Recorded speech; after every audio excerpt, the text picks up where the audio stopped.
This is David Dastmalchian. Welcome to the Life in Film podcast. This is the podcast that we ask our guests from in front and behind the camera, how did they get their foot in the door? What was the key to unlocking their success? What's their story? Our guest today got his big break when Christopher Nolan cast him in The Dark Knight. But Prisoners was the role that led him to Ant-Man, Suicide Squad, Dune, and Late Night with the Devil. We chat about how he bounced back after his agent dropped him, why working with Denis Villeneuve has been a game changer, balancing family with work, and pushing himself out of his comfort zone with his graphic novel, Through. Our guest today is actor David Dastmalchian. I'm a superhero! I'm a motherfucking super... You've had such an incredible career so far, and I'd love to wind back and ask, where did that passion of performance come from? Were your parents an influence? Was there family, friends? How did that begin for you? The Muppets. I mean, as a little baby boy, there was something about the Muppets that just touched my heart. I loved the interaction of the puppetry and the sets and the scenery and the comedy and the love and the music with humans. So watching the Muppet Show when I was a teeny baby, I mean, some of my earliest memories are sitting eating a bowl of cottage cheese, which it's so disgusting. When I was a baby, I would fill my cottage cheese with ketchup and salt, watch the Muppets. And in like preschool, my friend's mom took us to see the Muppet movie, which changed my life in the cinema. And around that same time, I also, maybe a few years after that. And by the way, I was immediately, the Muppets I was the most drawn to were the Monster Muppets. And I loved all the monsters in the Muppets. And I loved the way that they could be friends with the animals and the humans. And I loved episodes hosted by people like Vincent Price and Alice Cooper. So then a few years later, I started watching the Late Show creature features and the spooky stories brought to life by actors like Lon Chaney and Bela Lugosi and Boris Karloff and Christopher Lee and Peter Cushing. That lit some kind of magical fire under my butt that I wanted so badly to be a part of it. I took my first stab at being on stage in kindergarten singing The Rainbow Connection from the Muppet movie to the Oak Park Elementary talent show. And a few bars into the song, I forgot the lyrics. I ran off stage devastated, and I didn't get back up for a long time. The next time I got back up was maybe 6 or 7 years later. And I played Captain Hook in the Oak Park Elementary production of Peter Pan. And that was crack. It was so fun. And Halloween, I would put on haunted houses. I loved dressing up like, Dracula, or being the host of like a magical haunted, we had a little old concrete basement, and then we got some carpeting put down there when I was a kid. So I would it was like in Kansas where I grew up, everyone had basements because you get tornadoes. You need a place to go. So every house, and then you convert it into in like a place you can hang out, watch TV, whatever. So I would put up walls with cardboard boxes and blankets and create tunnels and do decorations with spaghetti for guts and ketchup for blood and make haunted houses down there. Loved it. Amazing. Wow. So from a really young age, you obviously very into that sort of dress up, building things, playing, imagination. It's obviously where, being able to write a graphic novel, you got to have imagination for that. I read somewhere, I don't know how true this is, you never know with the internet or IMDb, but before you became an actor, were you also, there was kind of a string of jobs that I wouldn't have ever imagined. You were a fisherman, is that correct? And then It's a true story. a circus performer, is that another one that? I didn't perform with the actual circus. What I did do was, and I see how that is misconstrued. My best friend and I created a kind of clown performance piece that we did street performance. So we were traveling street performers. Right. Wow. So you kind of, that leads into the acting a little bit, doesn't it? It's obviously, creative. And in terms of getting your, that first job, I mean, I remember you in the Batman movie, like, opposite Heath Ledger, and I remember the scene that you had with Two-Face really clearly. And in my mind, your part was this massive part. Your face was so memorable to me. But watching it back, I was like, oh, you made the most of that moment. Like you had such a great, it was a small scene, but a great scene. What was it like? You had a couple of jobs before that, but getting that role in that movie, just talk us through that feeling. And obviously being a huge comic book fan, was that a moment? That must have been a moment. That was one of the moments. Yeah. That was certainly in my 50 years of being a human. That was one of the moments where whatever your belief system may be, Mm, for me, I believe in a higher power. I believe there is something so beyond our understanding that has all of this is so beyond the way my brain can comprehend, and there is something beautiful, even though life is so hard and there's so much suffering and there's so much misery, and it's just so difficult sometimes to just be a human, let alone be a human in a world where so many people are suffering and mistreated. And I had really struggled with my demons in addiction and nearly lost my life. And then I was, miraculously able to get a new life of sobriety, and was working and started doing theater, and um, got this part in this film. And having spent my life collecting comic books and loving no comic book character more than the Clown Prince of Crime. I mean, he was always my favorite. Since I was a little third and fourth grade, I had posters in my room of, mm, all the different iterations of the Joker. When Tim Burton's Batman came out, it was caught me at the perfect time. I was in like sixth, seventh grade, changed my life. mm, Um, so here I was in Chicago, getting to be in a feature film. I love Batman Begins so much, and then I was in the sequel to it, my first movie role, a good little role that I didn't even know what I was really doing, but I had so many years of thinking about what these characters may be like that I felt like I had the benefit of all this knowledge and experience and thought. And so being able to create something and and truly believe like maybe this is the only time I'll ever get to be in like a Hollywood film, mm, and I'm starved at this point to be creative and work.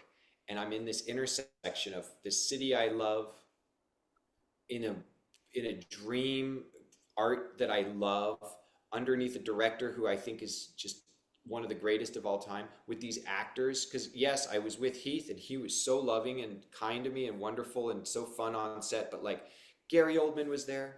mm, uh all the other cast that were in those parade scenes were up and down the line the best. And I'm walking down, down the street past an alley where I had like parked my car and slept when I was a homeless addict. And I'm 2 blocks away from the comic shop, Graham Crackers, where I would go spend my paycheck money, at that time when I was a telemarketer buying comics, on Wednesdays. It was a moment. It was a moment, and I felt like I was floating above the earth. And and thankfully, I had spent so many years studying, training, trying to learn how to be the kind of actor I wanted to be, that I hopefully was able to like rise to the occasion in a way that seemed to make the director happy. mm. Well, it obviously did because you've worked with him again. You worked with him multiple times, so I have to say, like, I hadn't seen The Dark Knight for a while, and I rewatched it because I hadn't, and because it's a great movie anyway. But particularly to sort of, I like to do my homework for these things and rewatch things, even if I've already seen them. And it really struck me. You had a small amount of time on screen, but you just nailed it. Like some actors might be able to let that brush past them, that those little moments, but and we were talking about it. I was talking about it with your agents before you came on, like that moment, you've got the gun to your head, and it's the emotion in your eyes, and it's become like a GIF. It's like a it's an image that you see quite regularly online, sometimes making a joke of something else or whatever. Um, and that is credit to a performance that, could have been whatever, but man, yeah, incredible. And the fact that you took that opportunity and you nailed it, you can see the emotion in your eyes. But just incredible. I don't want to gush too much, but Oh gosh, you're making my keep day. going, keep going. But in Thanks, man. ter I've been yelled at by an 11 and an 8-year-old all morning, so it's nice to have someone make me feel praised. I really no, appreciate genuinely, man, like I'm an actor myself, and appreciating performances like that. Not, I mean, there's been so many performances you've done. I mean, Late Night with the Devil, incredible film, and it's so amazing to see your rise from these smaller characters, these interesting little character roles, to building up and being a leading man, but not just a leading man, but still interesting characters, because sometimes those lead roles can be a bit duller, not as interesting, but you've had so many wicked roles. One of the ones I want to talk about, it was my favorite film of that year. I think it was 2013, Prisoners. And man, that was a performance that I remember at the time thinking, who's this guy? And then I remember connecting the dots and being like, oh, he was in The Dark Knight and everything else. That film is incredible. That role is incredible. What was the process like getting that role? It's a few years after, you've done The Dark Knight. Was that a normal audition process, or how did that Yeah, come about? I had gotten to Los Angeles in 2010. Um, my, my wife and I had an apartment. I was living very hand to mouth. Would book an occasional commercial, an occasional guest star, co-star, and something. I was having a really hard time getting representation. Was able to finally get with an agency because I connected my commercial profits to their business, and in exchange for asking them to get me out on film and TV audition. A lot of people think, oh, you got a role in The Dark Knight, you must have just gotten plucked up and discovered. Fuck no, I got dropped by an agency after The Dark Knight because I wasn't booking anything. I also was just not wanting to do anything, but I was going on every audition I could go on just because I really just wanted to work, and I wasn't being picky. I just had a hard time. I have a very specific look and energy, and even though I had been in The Dark Knight, I couldn't really get legitimate representation to save my life. So I was always submitting myself for things, which ultimately is what led to me getting cast with David Lynch years later. But that whole process, I'm glad I did it, where I would sometimes you'd pay like $10 to these services so you could submit yourself for an audition just to see if they would consider auditioning you. Oh, It was through wow. like Actors Access and CAS and all these systems. So I'm at that point where, I am utterly uh, broke, and we're getting ready to go into the holiday season. And I got an offer for a film, that straight offer from a guy who called me directly. I think he found me on Facebook and could give me like maybe 10, maybe even $20,000, maybe not that much, but it was something significant to come be in his feature film. And I was so excited. It was a last minute thing. I needed to go in like 2 days or something. And I read the script, connect with it at all. And to the point where I felt like I knew if I said yes and I took the money, I would be doing a disservice to this really wonderful guy who created this film that he cared about was going to be a wonderful movie. I couldn't understand it, and I couldn't get into it, and I couldn't figure it out. So I didn't feel like there was a path forward. So I turned that down weirdly, as impoverished as I was, and as much as I wanted to work. And then I regretted it almost instantly. And the following Monday, when I would have been in another city making that movie, I got this call for a last minute audition for a film called Prisoners from a director named Denis Villeneuve, whose work, and by the way, back then I thought his name was Dennis, and I had seen one of his films, which was incredible, Incendie, Mm. and Maelstrom too. I loved, and I read the sides, and I instantly knew who this character was. And you know, the reason I got that audition, the guy who brought me in, he was an assistant in the office of the casting directors at that time. He is now a huge Hollywood casting agent, but at that time he was an assistant. And I had, when I was submitting myself for things, paid 25 or whatever dollars to some acting studio to go and do a workshop with him, and he just remembered me, and he brought me in for this thing, and I auditioned the fuck out of it. I didn't hear anything for a month, and they called eventually and said, "You're going to be Bob Taylor." And I knew again that was another moment that was going to change my life. As soon as I met Denis, and I called him Dennis for probably the first week before someone finally corrected me. When I met him, I knew that my life was changing. He's one of those people who you enter his energetic sphere and you go, "Oh, I'm about to level up. This is a human being who's on a special plane of love and consciousness." Incredible, man. Incredible. And the first thing he asked me was, he's a huge fan of Nolan. He wanted to talk about The Dark Knight. Yeah, right. I love that. I mean, yeah, he's incredible, and it obviously led to Dune, and he's doing the new Bond film, and I feel like you are bang on for a Bond villain. I feel like you could be like perfect. But you know, you never know. Your lips to God's ears. You've got so many projects coming out. It's insane. I was going through the list and I was like, okay, we're gonna have to pick and choose here because we can't talk about all of them. It's mad. Congratulations. The ones that I can talk about are the ones that haven't either started production yet, or so I can't talk about Street Fighter, and I can't talk about I can talk about everything else. So there you go.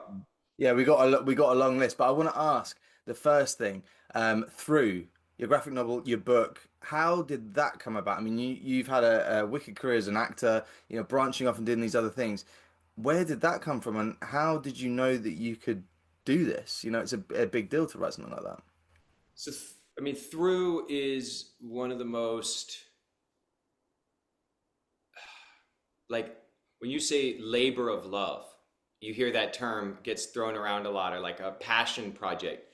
It is one of my, like, cornerstone passion projects that has been in my imagination since probably 2005. So here we are on almost the 20-year anniversary.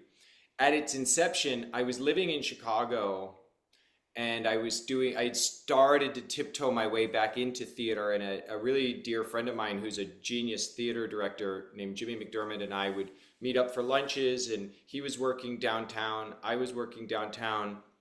And I was always going to the Museum of Contemporary Art, and I fell in love with the work of this outsider artist named Henry Darger. And Henry was a janitor who no one knew he was an artist. He was a hermit who passed away with a tiny little apartment in Lincoln Park. And when they went to clean it out, they found this entire incredible body of work, these manuscripts, these stories he told that were like a bizarre hybrid between Frank Baum's, like the Wizard of Oz, with Tolkien's Lord of the Rings, but all through the lens of this bizarre reality where children were being oppressed by adults. And it was just captivating to me that for someone like myself who loves telling story and loves writing and loves acting, but does so as part of a relationship that I have with people outside of myself, in particular the audience. I don't make films to exist in a vacuum. I don't write except for my journaling for it to not be read by others.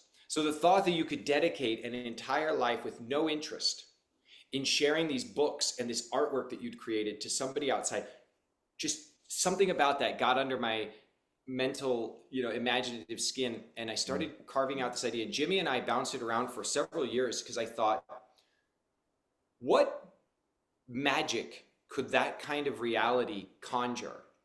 And I came up with this idea of like a woman who maybe worked for like a toy manufacturing company. I really couldn't figure out who she was, but I knew that she struggled with like being in control of everything, and that she, similar to myself, struggled with maybe like deeply repressed suicidal ideations. And so in an unconscious attempt to take her own life, She ends up getting rescued down by Lake Michigan by an old man who to me was very inspired by Henry Darger. I call him Henry Wojcik in my book now. And he saves her life, but she has no understanding of who he is, why he was there at that moment. And the more she starts to unravel the mystery, she realizes this man's been following her entire life since she was a little girl and stalking her in a sense. And so she breaks into his tiny little apartment and finds this incredible little minuscule artistry that no one is aware of. And in discovering it, gets sucked into another realm and discovers this kingdom that was entirely built for her. And I feel that way, and I have felt that way for a long time, that we all have these imaginary, spiritual, emotional, psychological universes within us.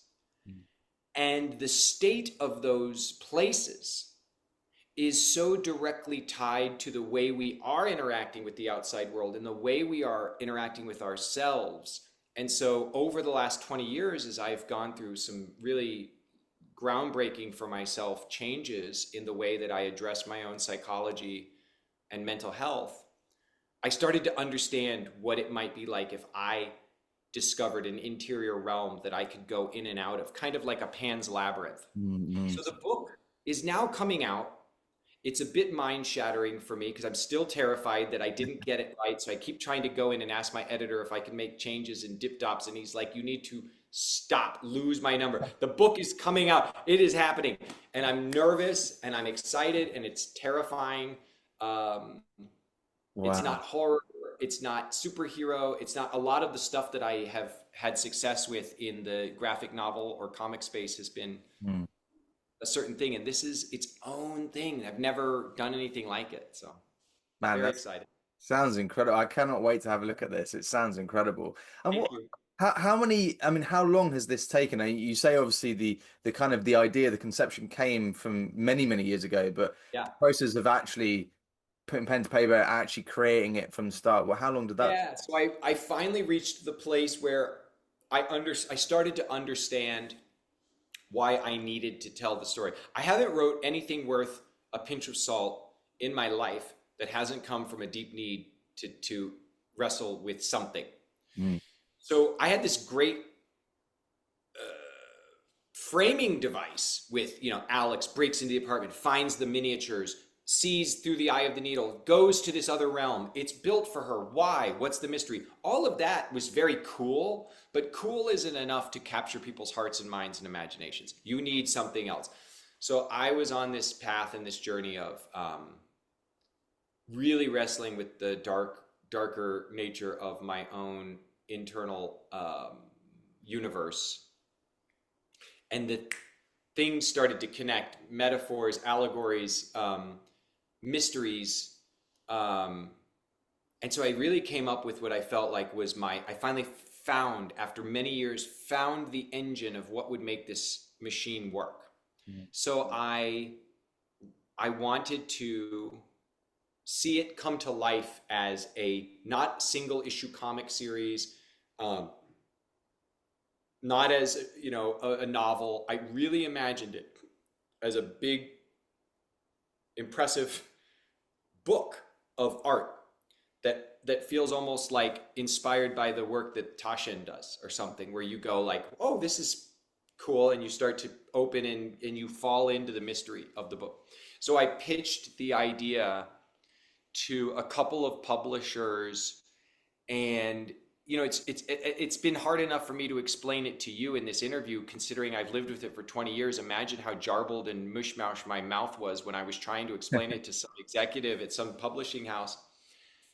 And thank God I sat, my friend Simona Wolf, Simi Wolf, who's I met through Marvel. She was a film producer at Marvel. She always believed in the idea, and we had coffee with this editor at Z2 Publishing, who I knew they were taking bigger risks on more artistic books.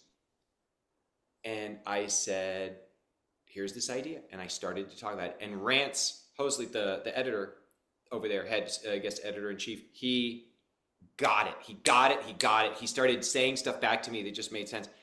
And then I met with the rest of the company, and Josh, who owns the place, and everybody else there loved the idea. So here's what's crazy, man. So I got the green light to start actually scripting the book, and it was going to be like maybe 100-page graphic novel. Pfft, forget it. It immediately started going longer and longer and longer, and I kept having to beg for like more pages. But at the time that I went to write it, I was in Toronto, thousands of miles away from my family, and descending into, in 23 years of being clean and sober and on a journey of like mental wellness, like the spring of 2024, hands down the most difficult, life-threatening, terrifying mental health crisis I think I've ever had in my life. And my need to try and take control of the situation and how horribly I was feeling. I stopped sleeping. I was riddled with so much anxiety and tension. I basically pushed everybody I love away from me because I was trying so desperately to like grab onto them because I was sinking.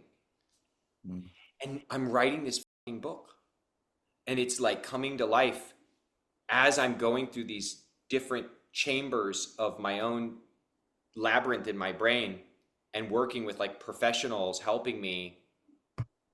And it was the most wild, incredible thing that like while I was actually writing the words of the book and passing them over to my editor, I was living in real time my own through experience.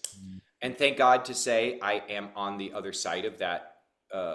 And I'm feeling so much more equipped with so many more new tools and learned so much about myself, as I hope Alex will on her journey. But they say the only way out is through. And I feel like I've truly come through something in my life. And now I'm ready to share this book with the world. Well, it must be so intense because it's like a form of, well, it is a form of therapy, writing these things down and obviously opening doors that, as you say, you've kind of got to get through that, out the other side. That must be tough when you're halfway through writing something and you're thinking, I don't know if I can keep going deeper into this. That must be tricky. It is, and it's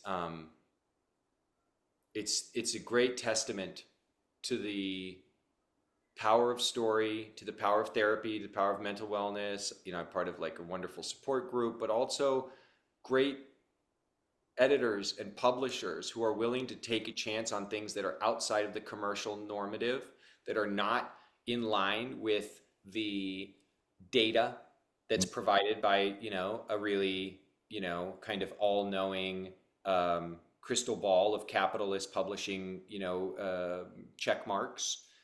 This is a one-time book that is filled with very special, beautiful art, but that is outside of the realm of the way people are used to engaging with these kind of stories.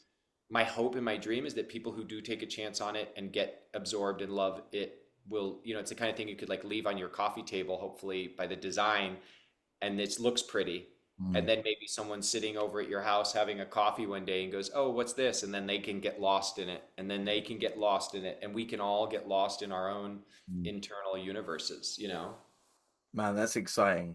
That's amazing. And It's exciting, but it's so scary. I'm so scared, man. But that's a good feeling. I like being scared. I mean, I don't like it, but I know that I'm doing something of value for myself when I'm not totally comfortable and confident about it. And everything I'm doing artistically, especially in the last few years, is that all of the comics I'm writing, the films that I'm making, taking on roles like Late Night with the Devil, Murderbot. There's so many things that just were so outside of my comfort level, and the universe keeps, rewarding me. It's not that every time it's a success. Don't get me wrong. Like sometimes I take these wild, crazy swings at things that scare me, and I completely fall flat on my face. But I feel like the expansion is still continuing. Even when we fall and we fail, like if we're doing and facing the things that we're afraid of, and it doesn't have to be creatively, it could be romantically, personally. I've done so much of that in recent years, just figuring out what relationship dynamics are healthiest for me.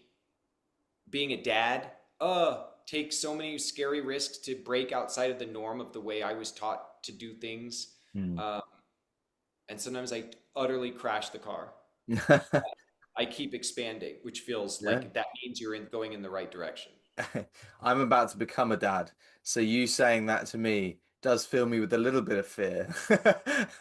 I like to have control and like, be structured in my life, and I think all that might go out the window. But I mean, There's a flow to it. There's a give and take. Children thrive, at least most children, I should say. There are no truisms. There's anybody who tries to tell you that this is how things are done, run far away from them.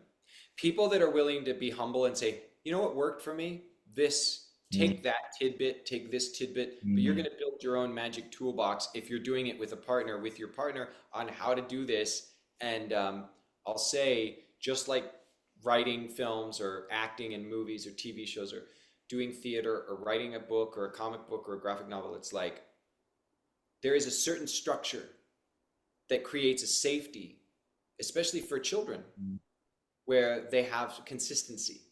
And through consistency, we can learn safety, and that we're safe to, it's the control that I was really struggling with was like conflict, differences of opinion, them testing boundaries, them pushing boundaries.